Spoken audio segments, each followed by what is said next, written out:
SIR में जिस तरह का प्रावधान और जल्दबाजी करी गई, उसमें अगर सबसे ज्यादा किसी को नुकसान हो रहा है तो हमारे आदिवासियों को हो रहा है। ज्यादातर राज्यों में आदिवासी पलायन पर है। तो ये जो सिस्टमिक तरीके से ट्राइबल्स को वोट देने के अधिकार से ही बाहर कर दो, आदिवासियों के लिए क्या पूरे सिस्टम का दरवाजा बंद कर दिया गया है? फिर एसआईआर में उनकी पहचान छीनो कि ये बिल्कुल भी प्लान कर नहीं करा गया। कितने सारे बीएलओ ने सुसाइड कर लिया है। ये आज की हकीकत है इस देश की। हर प्रक्रिया से आदिवासियों को बाहर रखने की एक साजिश रची जा रही है। और जो सिविल जज की परीक्षा हुई है मध्य प्रदेश में, उसमें 121 पदों में से कुल मिलाकर 191 पोस्ट थी। 121 पोस्ट ट्राइबल्स और आदिवासियों के रिजर्व थी, और उसमें से जो सिलेक्शन हुआ है ट्राइबल्स का वो 0 हुआ है। मतलब मध्य प्रदेश जहां 2 करोड़ आदिवासी है, वहां भाजपा को और इस सिस्टम को एक भी काबिल आदिवासी नहीं मिला है। क्या ये आरक्षण को पूरी तरह से खत्म करने का एक बहुत बड़ा षड्यंत्र है?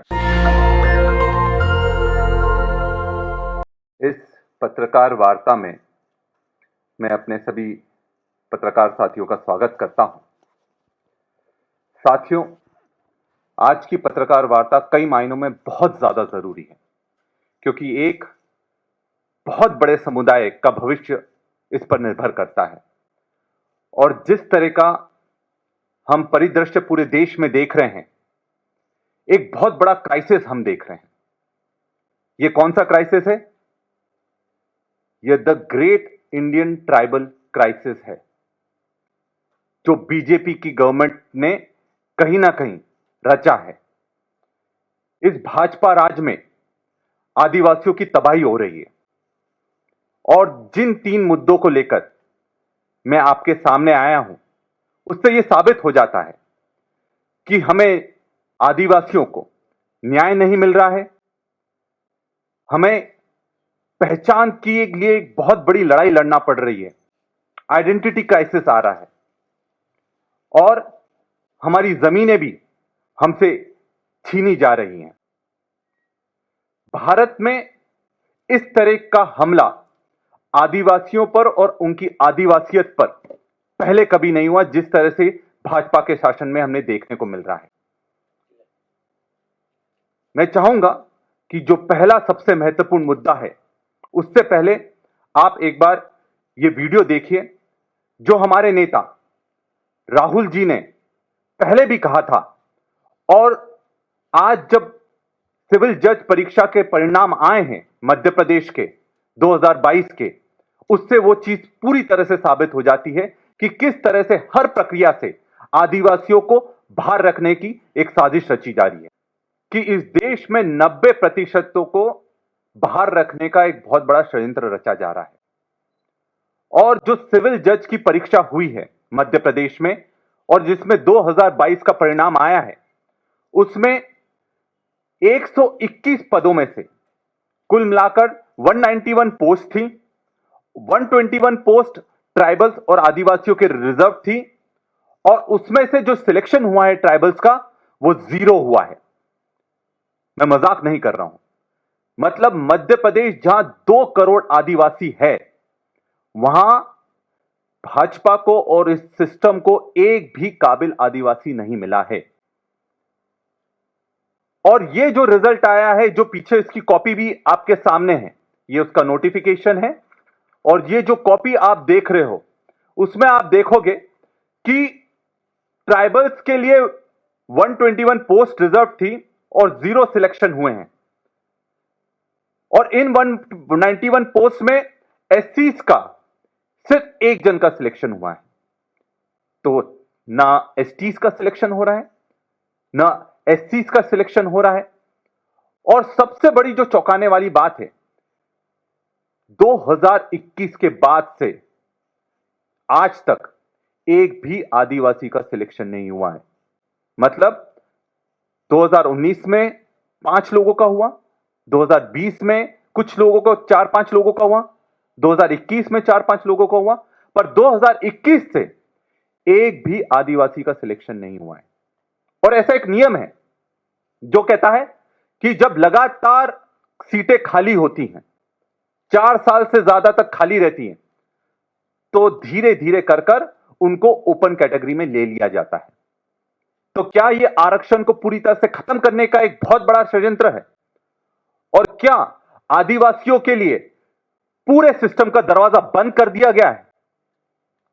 यह रिजल्ट तो वही दिखाता है कि अब आदिवासियों को सिस्टमिक तरीके से सिस्टम से बाहर करा जाया जा है। यह सिस्टमिक डिस्क्रिमिनेशन है और systemic exclusion of tribals, Adivasi weaker sections का सोसाइटी से करा जा रहा है।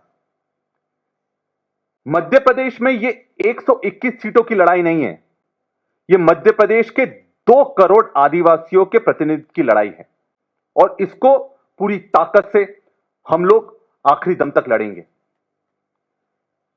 दूसरा जो सबसे बड़ा मुद्दा है जो मैं आपके सामने लाना चाहता हूं, वो एसआईआर से संबंधित है।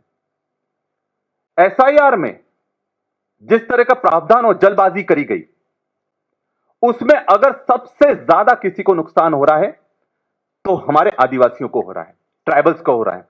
अब आप पूछ सकते हैं कि क्यों हो रहा है? वो इसलिए हो रहा है क्योंकि ज्यादातर राज्यों में आदिवासी पलायन पर है, माइग्रेशन पर है। पूरे गांव के गांव 70% से ज्यादा गांव खाली पड़े हुए हैं क्योंकि यह वही सरकार है जो आदिवासियों को रोजगार नहीं दे पाई, गरीबों को रोजगार नहीं दे पाई और अब वो लोग पलायन कर कर बाहर चले गए हैं। अगर इस सरकार की मंशा सही होती तो ये एसआईआर का जो ड्राइव है ये दिवाली के पहले करवाते। दिवाली के समय पूरे देश में सब लोग अपने घर वापस आते हैं और तब अगर वो घर पर रहेंगे तो उनको नाम घटाना, जुड़ाना, कोई आपत्ति लेना वो बड़े आसानी से वो कर सकते थे।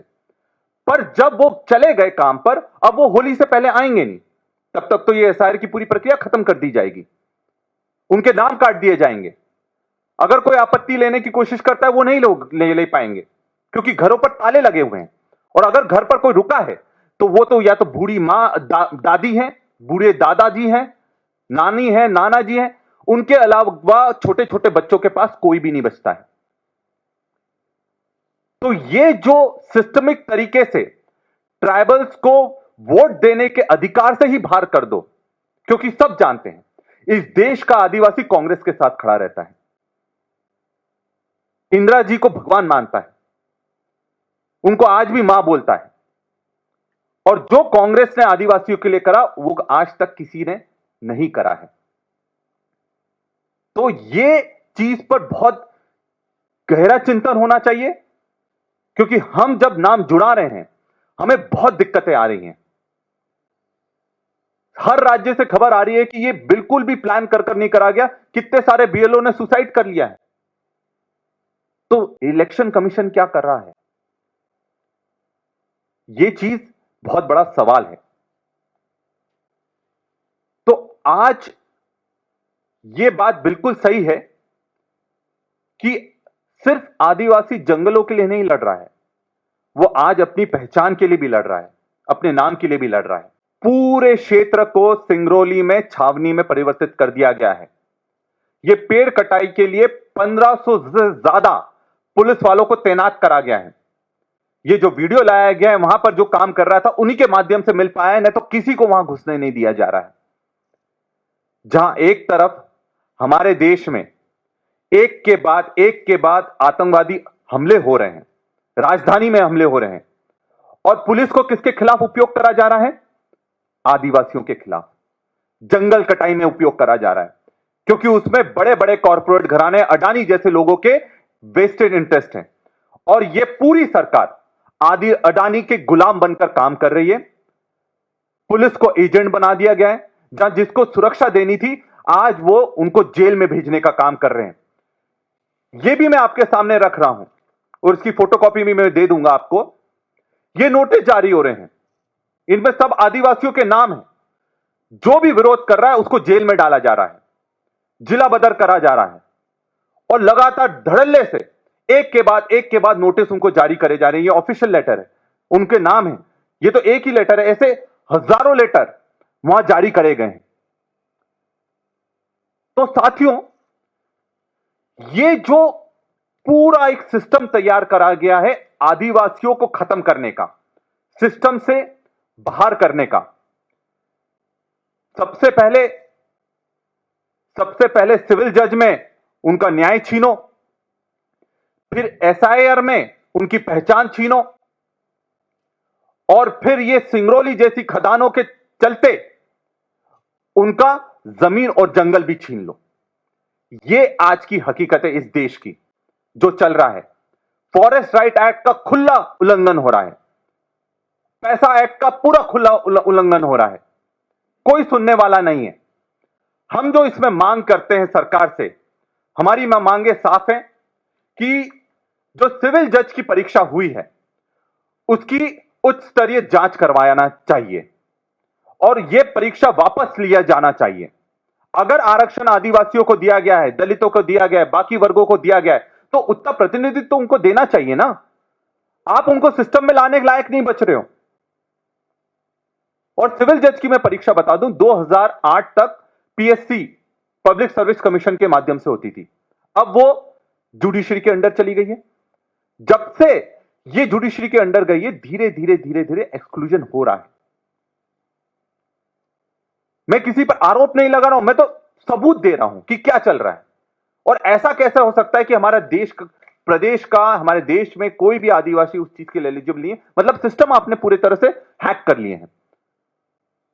और यही कारण है कि आज न्यायपालिका में भी हमारी आदिवासियों की जितने भी मुद्दे हैं, चाहे जल जंगल जमीन का मुद्दा हो, चाहे पैसा कानून का हो, चाहे लैंड डिस्प्यूट्स हो, चाहे बेल हो, यह हकीकत है। जो भी आदिवासी राज्य हैं वहां पर सबसे ज्यादा 60% से ज्यादा आदिवासियों को जेल में बंद कर रखा है, क्योंकि उनको बेल ही नहीं मिल पाती। उनके लिए लड़ाई लड़ेगा कौन? उनके परिवार को पता नहीं है कि वो जेल में है, और यह हकीकत है। ट्राइबल्स को लेकर हमें माइग्रेंट पॉलिसी तैयार करना चाहिए इस देश को। इतने सारे लोग पलायन पर काम करते हैं, जब दूसरे राज्यों में काम करने जाते हैं तब उनका जबरदस्त तरीके से शोषण होता है। और जहां तक सिंगरौली की ये जो घटना है, इसकी जुडिशियल इंक्वायरी होना चाहिए। इस तरह से तो पूरे देश के पेड़ काट दिए जाएंगे। और आज आखिरी में मैं यही कहना चाहूंगा कि भाजपा की आज एक ही नीति बची है कि मां के नाम एक पेड़ लगाओ और पूरा जंगल अडानी के नाम कर दो। और यही पॉलिसी भाजपा की है, उनके लोगों की है, और पूरे सिस्टम को इस पॉलिसी ने जकड़ कर रखा है। तो साथियों, आप लोगों से मेरा निवेदन है कि इस लड़ाई में आप हमारा साथ दीजिए।